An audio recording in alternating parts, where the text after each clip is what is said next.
અંબાજી ખાતે પોષી પૂનમની કરાઈ ધામધૂમથી ઉજવણી। માતાજીના જન્મદિવસની ઉજવણી અર્થે મોટા પ્રમાણમાં માઈ ભક્તો અંબાજી આવ્યા। ડીજે, રંગોળી, હાથી, ઊંટ સાથે બગીમાં અંબાજી નગરમાં માતાજીની શોભાયાત્રા કાઢવામાં આવી।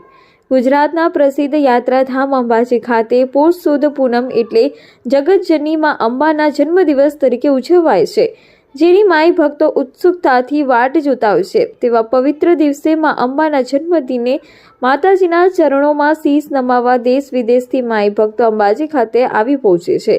ત્યારે આ વર્ષે ફરીથી રંગેચંગે માતાજીના જન્મદિવસની ઉજવણી કરવામાં આવી રહી છે।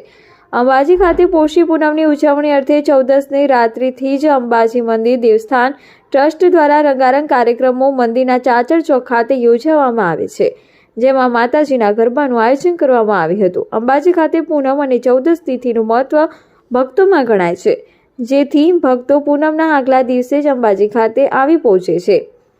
આ વખતે વર્ષ 2024ની પોષી પૂનમની ઉજવણી અર્થે અંબાજી નગરના 51 શક્તિપીઠ સર્કલથી મંદિર જવાના મુખ્ય માર્ગ પર ભક્તો દ્વારા રંગોળી બનાવવામાં આવી હતી।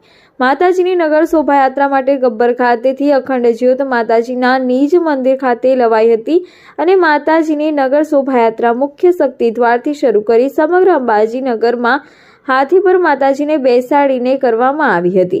આ શોભાયાત્રામાં વિવિધ ઝાંખીઓ આકર્ષણનું કેન્દ્ર બની હતી, જેમાંના બાળકોના નાચ ગાન સાથે માતાજીનો રથ, ઊંટની સવારી, ડીજે, આદિવાસી અનેક નૃત્ય, અખાડાના કરતબ, હાથીની સવારી, સ્કૂલના બાળકો દ્વારા અનેક વિવિધ કાર્યક્રમ અને ડોક્ટરી સેવા વગેરેની ઝાંખીઓ એ લોકોમાં આકર્ષણ જમાવ્યું હતું।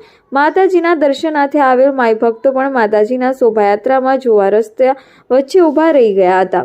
અંબાજી નગર ખાતે પોષી પૂનમના દિવસે ભક્તોનું ઘોડાપુર મંદિર ખાતે તેમજ ગામભરમાં ઉભરાતા ભારે ભીડ માહોલ જામ્યો હતો। જ્યારે કાયદા અને વ્યવસ્થાના ભાગરૂપે સરકારી તંત્ર, પોલીસ તંત્ર પણ અગાઉથી જ જરૂરી પોઈન્ટ પર તેમજ ટ્રાફિક વ્યવહાર અર્થે જાહેર માર્ગો પર વહેલી સવારથી બંદોબસ્ત માટે ગોઠવાઈ ગયા હતા। યાત્રિકોના ભારે ઘસારાના કારણે મંદિરનો મુખ્ય માર્ગ એકતરફી કરાતા મુખ્ય હાઈવે માર્ગ પર વાહનોની ભારે ભીડ જોવા મળી હતી, જેમાં પોલીસ તંત્રની ટ્રાફિક વ્યવસ્થા વ્યવહાર જાળવવા ઠેર ઠેર પોલીસ જવાનો જોવા મળ્યા હતા। રિપોર્ટર ગીતા સાધુ, અહેવાલ મમતા નાઈ, અંબાજી, દેશનો ધબકાર ન્યૂઝ।